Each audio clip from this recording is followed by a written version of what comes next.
میرے دوستو، سرور کائنات صلی اللہ علیہ وسلم کا ذکر میں کر رہا تھا. میں نے کہا حضور پاک وہ ہیں آنے سے پہلے لوگوں کو لوگ نہیں جانتے، آنے کے بعد دنیا جانتی ہے. لیکن میرے پاک پیغمبر کا مقام یہ ہے، حضور آئے نہیں ہیں، آنے سے پہلے لوگ واقف ہو چکے.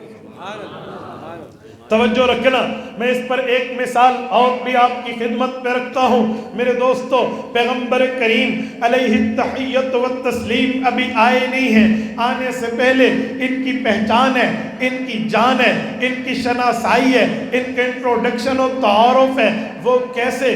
حضرت امام سہیلی نے روض الانف میں لکھا ہے، مولانا ادریس کاندھلوی رحمہ اللہ نے سیرت المصطفیٰ میں لکھا ہے. عربی اردو دونوں کتابوں کے حوالہ جات دیکھ لینا. وہ کہتے ہیں ایک یمن کا بادشاہ تھا جسے شاہ طبہ کہتے ہیں. یہ رسول اللہ کے مدینہ منورہ آنے سے کم از کم 2-3 صدیاں پہلے یہاں سے گزرا. اس وقت اس کو یثرب کہتے تھے، مدینہ نہیں کہتے تھے. قرآن کریم نے بھی اس لفظ کو استعمال کیا ہے، یا اہل یثرب لا مقام لکم فارجعوا. سورۃ نمبر 33 سورۃ احزاب پارہ نمبر 21 میں بھی رب کائنات نے مدینہ منورہ کے پرانے نام کو یثرب کا ذکر کر کے بتایا.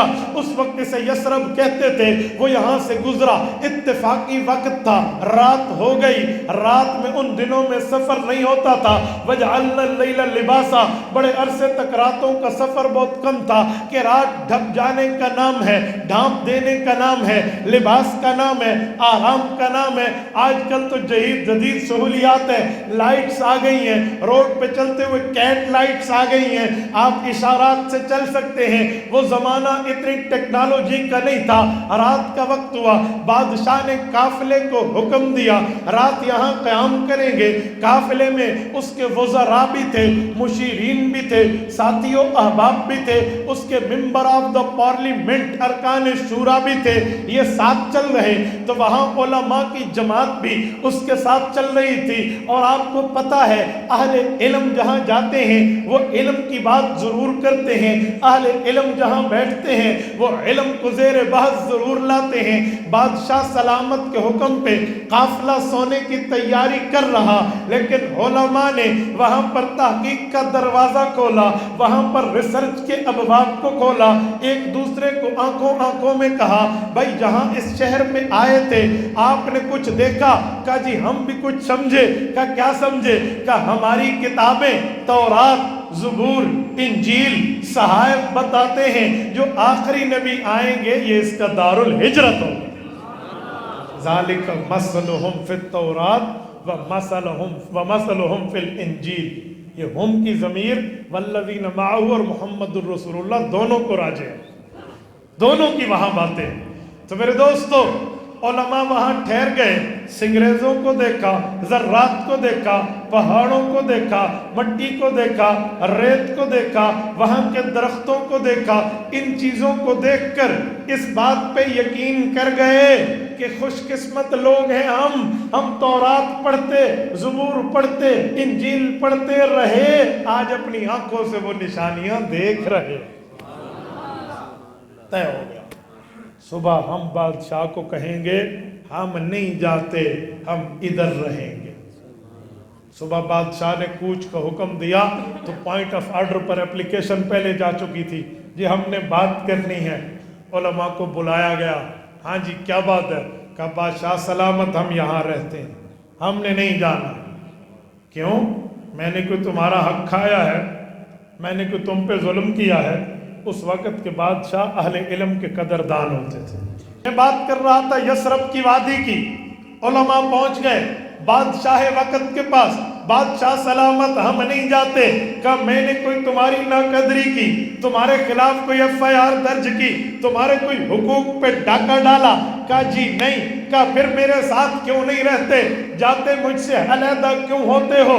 کہا بادشاہ سلامت بات یہ ہے آپ بھی تورات، زبور، انجیل کے مسئلے ہم سے پوچھتے رہتے ہیں. رات ہم نے کتابیں کھولی، یہاں کے حالات دیکھے، ہم نے کتابیں کھولی، یہاں کے پہاڑ دیکھے، ہم نے آسمانی کتابیں کھولی، یہاں کے ذرات دیکھے، درخت دیکھے، باغات دیکھے. ہم اس نتیجے پہ پہنچے جو ہم بتاتے رہتے ہیں کہ ہماری کتابوں میں لکھا ہے، نبی نبی آخر الزمان آئیں گے، ایک شہر بسائیں گے، دنیا میں اس کا چرچا ہوگا، پروانے اس شمع پر آ کر وہاں جان دیں گے، وہ یہی علاقہ ہے۔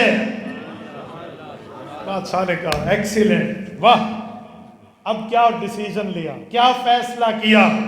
کہا ہم یہاں رہیں گے۔ کہا ٹھیک ہے، سوال تمہاری حیثیت کے مطابق، جواب ہماری شان کے مطابق۔ کہا اب نہیں جاتے۔ بادشاہ رہ گیا۔ علماء 400 علماء کو 400 گھر تعمیر کر کے پوری کالونی دے گیا، اور آخر میں ایک بالا خانہ تعمیر کیا، ڈبل منزلہ مکان، اور کہا جس نبی کی مصاحبت کے لیے تم یہاں رہ رہے ہو، میری طرف سے اسے تحفہ دے دیں۔ 6 الفاظ رسول اللہ کو خطاب کر کے لکھے اپنے اشعار میں۔ کہا شہدت علی احمد انہ رسول من اللہ بارئ النسم فلو مد عمری الی عمرہ لکنت وزیرا لہ وابن عمی وجاہدت بالسیف اعداءہ وفرجت عن صدرہ کل غم۔ کا شہدت علی احمد انہ، حضرت عیسیٰ علیہ السلام میرے نبی نے جو یأتی من بعد اسمہ احمد کا مجدہ سنایا کہ حضرت عیسیٰ کے بعد حضرت محمد صلی اللہ علیہ وسلم آئیں گے، میرے پاک پیغمبر میں اللہ کو حاضر ناظر کر کے گواہی دیتا ہوں آپ وہی احمد و محمد ہوں گے۔ رسول من اللہ بارئ النسم، اس کائنات کو بغیر نقشے کے معرض وجود میں لانے والے اس خدا کے نمائندہ بن کے آئیں گے۔ فلو مد عمری الی عمرہ، اے کاش میرا مالک زندگی میری زندگی کو آپ کی آمد تک لمبا کر دیتا، لکنت وزیرا لہ وابن عمی، میں آپ کا وزیر بنتا، چچا زاد بھائی بن کے کام کرتا۔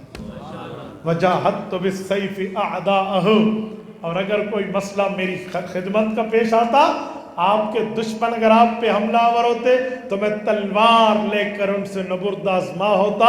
وَفَرَّجْتُ عَنْ صَدْرِهِ كُلَّ غَمِّ، اپنے آپ کو پیش کر کے آپ کے سینے کو تکالیف سے بچا لے۔